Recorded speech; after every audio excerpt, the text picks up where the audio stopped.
Lihat, di sana ramai. Ada apa ya? Entah apa yang Vera tunjuk itu.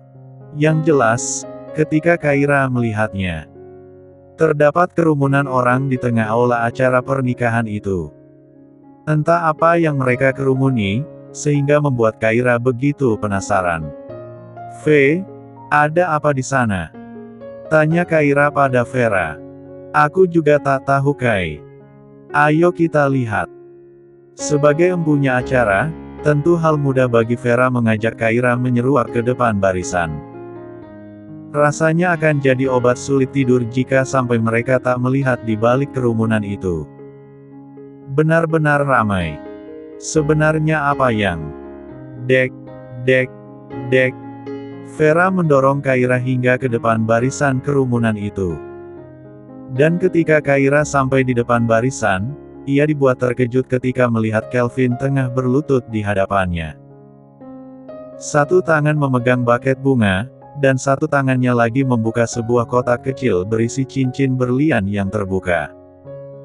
Membuat Kaira terdiam sembari menatap mata Kelvin. Sementara Vera, di belakang Kelvin ia terus mengacungkan dua jempol karena inisiatif dari Kelvin itu. Kelvin, ini. Kaira, aku paham jika kesan ini begitu terburu-buru. Aku bahkan belum menyelesaikan urusanku dengan wanita lain. Aku janji, di aula ini hanya ada orang-orangku tanpa orang asing lain. Di depan mereka semua, akan bersungguh-sungguh ingin mengungkapkan niatku padamu. Kaira, bersediakah kau berbagi suka dan duka padaku di sisa hidup ini? Dari relung hatiku yang terdalam, aku benar-benar ingin jadi alasan dari setiap rasa bahagiamu itu Kaira. Please be mine forever. Riuh orang-orang yang ternyata adalah orang-orang Kelvin itu seketika bergemuruh di aula itu. Niat Kelvin untuk melangkah ke jenjang yang lebih serius ternyata membuat Kaira terpaku. Sedih, senang dan cemas. Benar-benar membuat Kaira seperti orang bodoh yang tak tahu harus menjawab apa. Terima. Riuh penonton yang sepertinya sangat tersentuh pada Kelvin yang gentle. Kaira, maukan aku jadi istriku? Tanya Kelvin dengan senyuman paling lebar. Kaira tersenyum, Kelvin, aku. Hentikan. Sampai tiba-tiba seseorang muncul dari pintu masuk yang seharusnya tak bisa dimasuki oleh orang sembarangan itu. Apa-apaan kau Kelvin? Lancang sekali kau. Kaira, Kelvin, Vera dan semua orang tampak terperangah ketika melihat siapa yang datang itu. Raka. Lirih Kelvin tak percaya. Ya. Pria yang saat itu duduk di atas kursi roda itu tampak menatap tajam semua orang terutama Kelvin. Pria yang kabarnya sedang berjuang melawan penyakitnya itu, tiba-tiba muncul di momen penting Kelvin dan Kaira.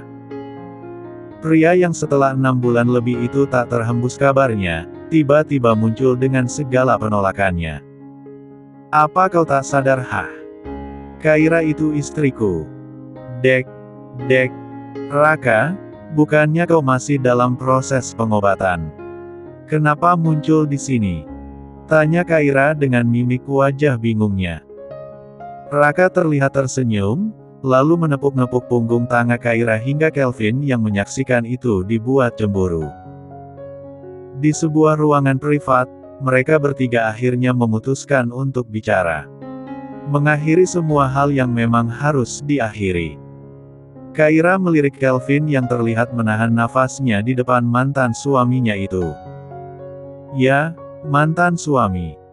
Karena saat itu, Raka dengan sadar memberikan akta cerai pada Kaira. Kalian sudah jelas bercerai bukan? Lantas mengapa kau seakan menghalangi niatku pada Kaira? Apa maumu Raka? Tanya Kelvin dengan nada kesalnya. Apa kau bodoh? Untuk apa kau berkoar-koar meski mereka itu adalah orang-orangmu? Apa kau tak bisa sabar sedikit? Setidaknya hingga kau juga punya surat keterangan macam ini. Ucap Raka dengan menunjuk akta cerai milik Kaira. Kaira, Apa kau yakin memilih pria sepertinya? Aku kenal seberapa problematiknya Kelvin. Seharusnya kau bisa menemukan pria lain yang lebih tampan, kaya dan lebih baik darinya ini. Kaira hanya tersenyum getir mendengar ucapan Raka itu. Sementara Kelvin masih terus menggerutu karena perkataan rekannya itu.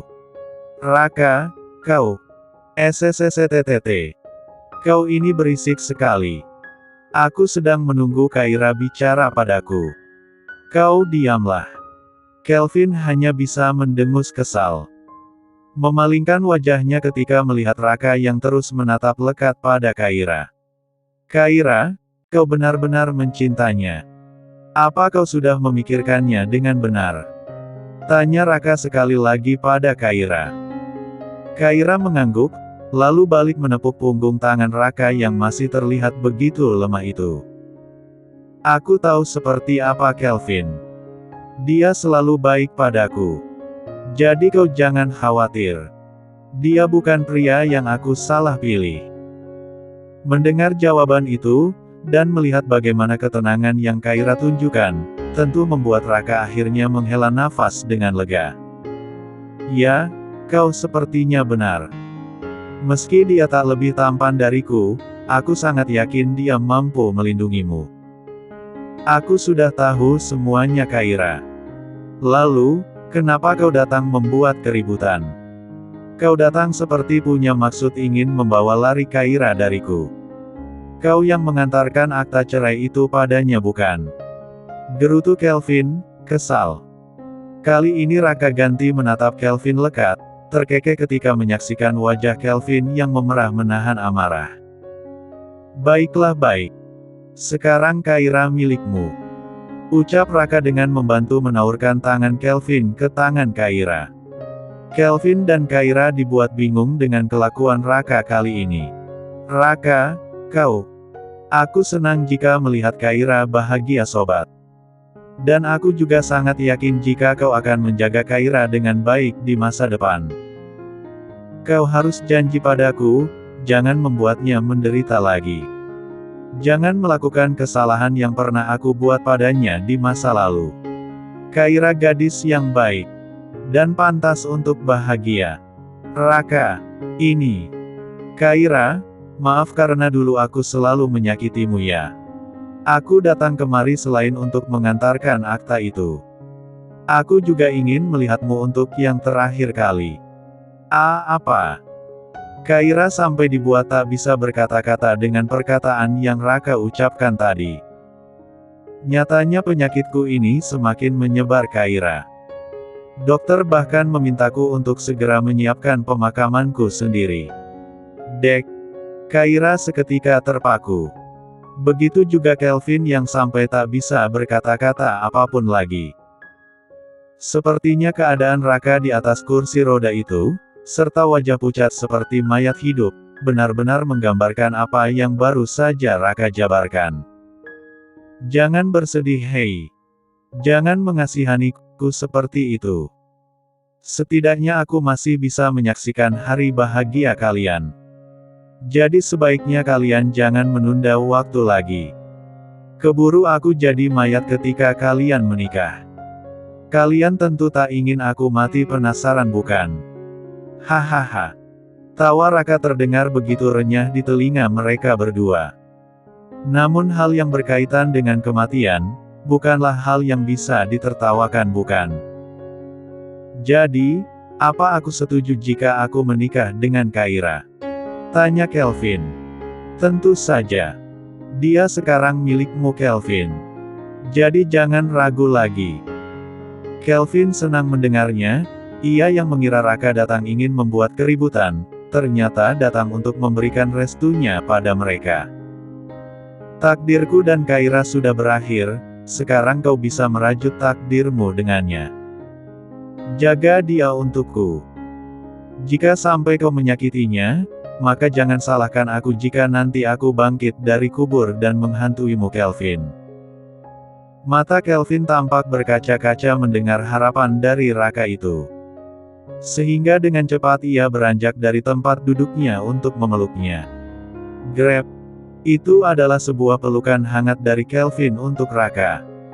Disaksikan oleh Kaira yang tanpa sadar mengeluarkan air mata harunya. Terima kasih Raka. Aku janji, aku akan menjaga Kaira dengan baik. Aku akan membuatnya menjadi wanita paling bahagia di dunia ini. Raka tersenyum, meskipun ia harus bersusah payah datang, namun ia sangat puas dengan semua hasilnya.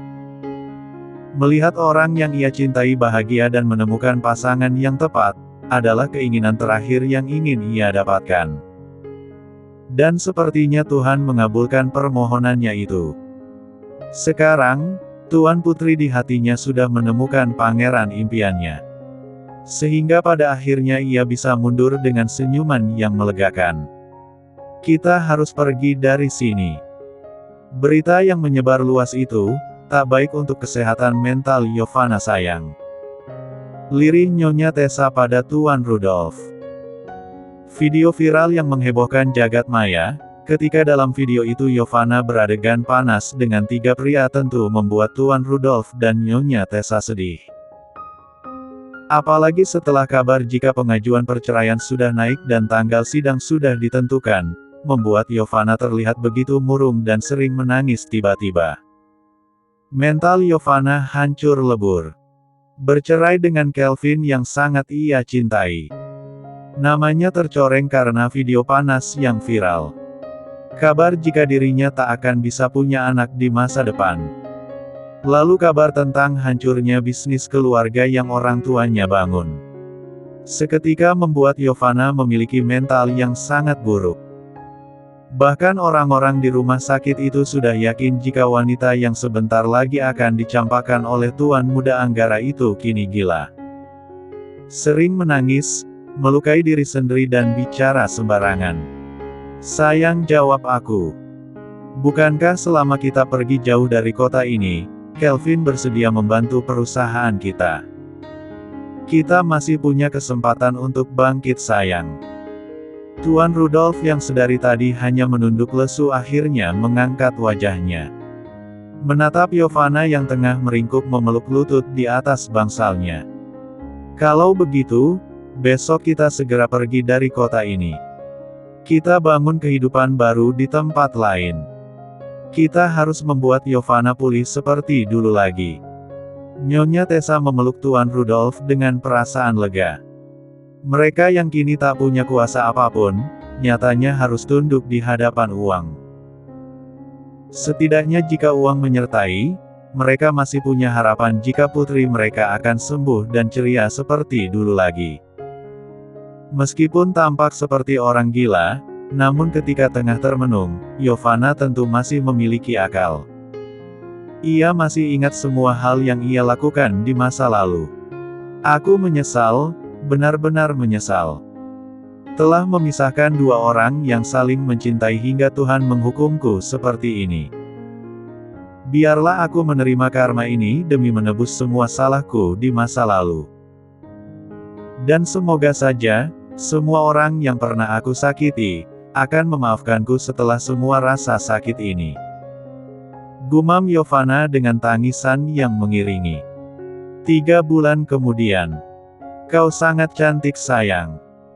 Dia Kaira, yang saat ini tengah tersenyum di depan sebuah cermin besar dengan gaun putih menawan yang ia kenakan. Rambut yang ditata rapi, gaun indah dan riasan yang cantik. Kaira bak seorang ratu di hari pernikahannya itu. Kaira berbalik, lalu memeluk Nyonya Sharon yang telah mewujudkan wedding dream impiannya itu. Setelah 3 bulan ini, ia harus mengalami banyak hal di luar dugaannya. Siapa yang menyangka, jika Nyonya Sharon 1 bulan yang lalu datang kemudian bersujud padanya. Memohon ampunan dan mengaku jika dirinya adalah sang ibu yang telah mencampakkannya. Kaira tentu tak percaya awalnya. Menganggap jika apa yang Nyonya Sharon katakan itu adalah hal yang sangat mustahil. Namun setelah mendengarkan penjelasan dari Raka dan Nyonya Vena, tentang asal-usulnya yang hanya memiliki ayah dan berasal dari desa. Serta penelusuran Kelvin demi memuaskan rasa penasarannya. Meski sulit dan sakit, Kaira akhirnya menerima Nyonya Sharon sebagai ibunya. Ya tentu dengan segala kemewahan di belakangnya. Dan demi menebus semua rasa bersalahnya, Nyonya Sharon mendedikasikan semua kemampuannya demi pernikahan Kaira dan Kelvin yang digelar hari ini. Terima kasih, Ma. Bisik Kaira sembari memeluk Nyonya Sharon erat. Nyonya Sharon sampai menitikkan air mata, karena tak pernah menduga jika pada akhirnya ia bisa memeluk kembali bayi yang dulu ia campakkan itu. Di dalam hatinya, Nyonya Sharon selalu berkata jika dirinya akan membuat Kaira menjadi orang paling beruntung di muka bumi ini.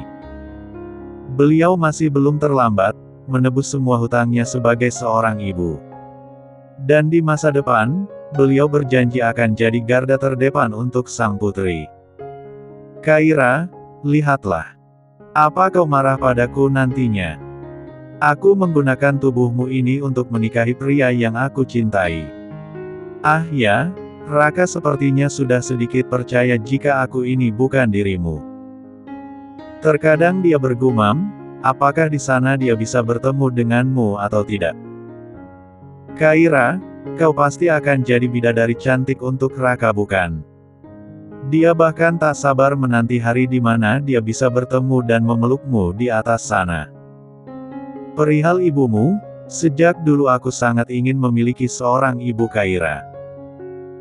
Aku sudah berusaha keras menemukan dia, tapi ternyata, aku hanyalah anak dari korban kecelakaan yang tak diharapkan keluarga orang tuaku. Jadi, izinkan aku menggantikanmu untuk berbakti pada ibumu ini, ya. Bagaimanapun, aku Felinda, sangat berterima kasih padamu, Kaira. Batinnya dalam hati. Tuan. Tuan. Dengan langkah cepat dan nafas terengah-engah, Radit menghadap Kelvin yang saat itu tengah bersiap-siap dengan pakaian pernikahannya. Setelan jas berwarna putih itu tentu membuat aura Kelvin begitu menawan. Kau ini kenapa? Tanya Kelvin ketika mendapati Radit yang terlihat kacau. Tahun itu.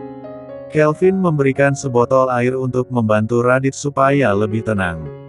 Ada apa? Tenanglah. Radit segera menenangkan diri dengan air minum yang Kelvin berikan.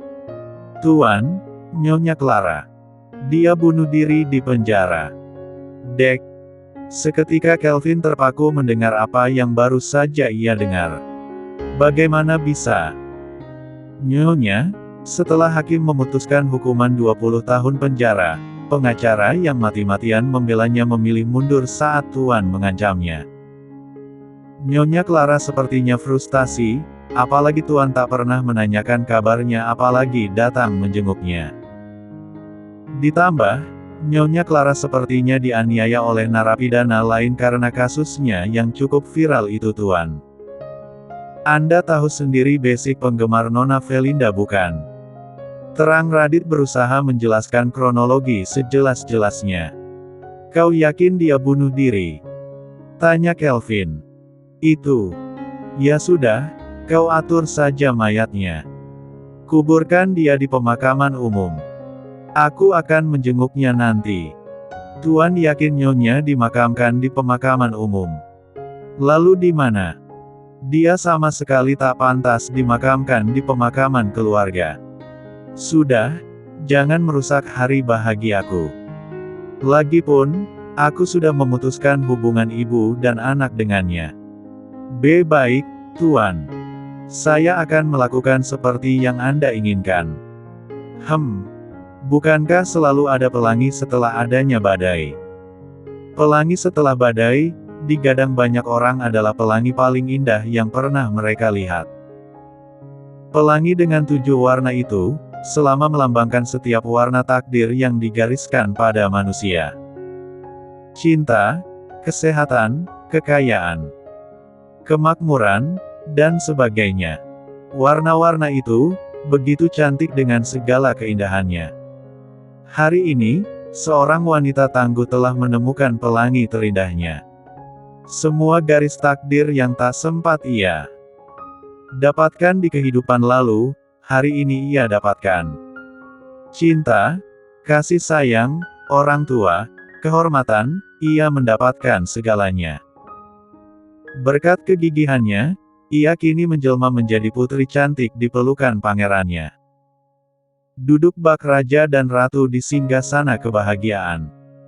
Menatap bersama semua orang yang turut bahagia di hari jadi mereka.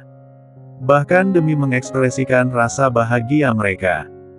Pasangan suami istri baru itu kini tengah berlenggak-lenggok menampilan tarian indah mereka. Berdansa dengan diiringi musik romantis bak Cinderella dan pangeran tampannya. Jadi, sebenarnya kau ini siapa Ham? Bisik Kelvin dengan senyuman paling manis menatap wanita cantik pujaan hatinya itu. Aku. Tentu saja adalah wanitamu, Tuan. Benarkah? Apakah Anda tak sadar telah berjanji di hadapan Tuhan dan semua orang tadi? Lihat, bahkan kau sudah menyegel diriku dengan benda ini. Kaira memamerkan cincin berlian di jari manisnya. Kelvin tersenyum, lalu merengkuh pinggang Kaira seiring musik yang perlahan mereda. Jadi, kau bersedia bersamaku hingga akhir bukan? Kau janji tak akan lari lagi. Tentu saja. Aku wanitamu sekarang. Suamiku. Kap. Riuh tepuk tangan semua orang terdengar, menyambut C1 uman manis dari sepasang kekasih yang akhirnya bersatu pada ikatan takdir itu. C1 uman hangat yang menjadi tanda tentang kehidupan indah yang akan mereka jalani bersama. Bergandengan tangan hingga akhir, berjalan beriringan menuju surga cinta mereka. Setelan perjuangan panjang, meski sempat terpisah oleh dimensi yang berbeda, namun nyatanya ikatan cinta mereka tak pernah terkikis. Semakin hari, semakin kuat mereka rajut bersama-sama. Kaira, aku mencintaimu. Begitupun diriku. Yang sangat-sangat mencintaimu, Kelvin. Sorak-sorai kebahagiaan yang terpancar dari sepasang pengantin itu begitu membahagiakan siapapun yang melihatnya. Hujan kelopak mawar yang terjadi, tentu menambah kesan romantis di hari paling bersejarah untuk Kaira dan Kelvin. Menyambut hari baru mereka, pasangan yang saling mencintai itu telah berjanji di depan semua orang. Jika mereka, dalam keadaan apapun, akan selalu bergandengan tangan hingga akhir. Kekuatan cinta di hati mereka masing-masing, nyatanya berhasil menyatukan mereka yang sempat menjadi orang yang begitu asing. Cinta abadi yang mereka pegang teguh, kesetiaan yang mereka genggam erat, kini telah membuahkan hasil yang sangat manis pada akhirnya.